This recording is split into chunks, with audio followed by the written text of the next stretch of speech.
Hello everyone. Wow, it's kind of a cold, brisk morning. That's why I got my hood up, trying to keep some of that wind off my neck.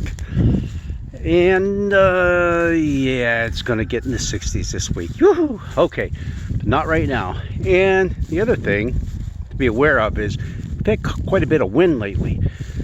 So what I'm doing right now is I'm doing my weekly or semi-weekly walk around the paddock. Make sure there weren't any trees that got knocked down, you know, escape routes for the goats and the sheep. They usually let me know when there's one of those pretty quickly. They'll come up to the back door looking for food. Yeah, they're pretty cool, so they let me know. But hey, gotta check it out anyhow. Thought about the fence line. I know I've talked about it before, how it offers protection, and I really do believe that's what the Ten Commandments do for us, and that's our Old Testament lesson for today. Well, actually for tomorrow morning. There is a level of protection. God gave the commandments to the people as a gift. He had already redeemed them and saved them from slavery. And then he gives them these 10 words, 10 commandments. And it's a beautiful thing. I'm going to cut across the paddock here because, as I can tell, there's no fence line down there. But what do we do with this 10 commandments? We turn them into burdensome things that we have to relentlessly follow. And we follow them for the wrong reason. Not to protect ourselves, not to protect our neighbors, which is really what it is, to keep us from harming our neighbors. But we turn it into a pathway to getting to heaven, getting that ticket into heaven on that day that we die. Oh boy, we got to have that, right? Well, not really, because it's all about God's grace toward us. God's grace that first loved us and saved us, redeemed us. All that comes before we even have a chance to follow any commandments. And it's a beautiful thing that we often forget. Now, why is it that we think so backwards? Well, this week I've been reading a series of meditations on Richard Rohr's website, and it kind of points us in the direction of where we often fall flat on our face.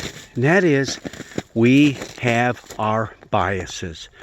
We have those things that we've been taught, we've been learned, that we've internalized, that keep us from seeing the really real. Keep us from seeing one another as we are. And it's kind of a sad thing that life is that way, but that is the way it is. So how do we overcome those biases? How do we work our way through them? Well, there are some handy little hints on how to do that he suggests, but what it all comes down to is, in the end, it's Jesus who does it. If we look in our lessons, our gospel lessons, we see time and time again Jesus poking holes in those biases, and then a little bit of sunlight kind of creeps through, just enough that you realize, hey, I don't know it all. I'm not always right. And maybe some of the ways I'm living aren't very good, aren't faithful to what God would like me to do. Just enough that light shines through that suddenly your awareness begins to deepen. And as time goes on and you allow that to creep into your life, that little bit of light, then all of a sudden another hole's open, another hole, and another hole.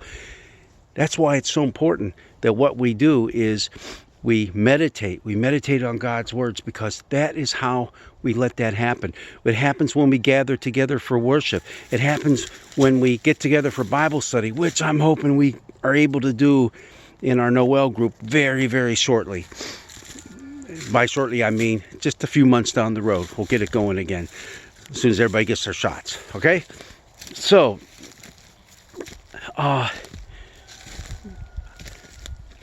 what I'm trying to get at is, it's not a matter of being a slave to the commandments, which is what Jesus saw happening in his day and age. And the whole thought process was, I am not going to heaven if I don't follow these things 1, 2, 3, 4, 5 perfectly. No. Jesus said, look at them as a gift. These are the only 2 commandments that really matter. Not that they all don't, but they all are summed up underneath these 2. Love God and love your neighbor. Love God, love your neighbor.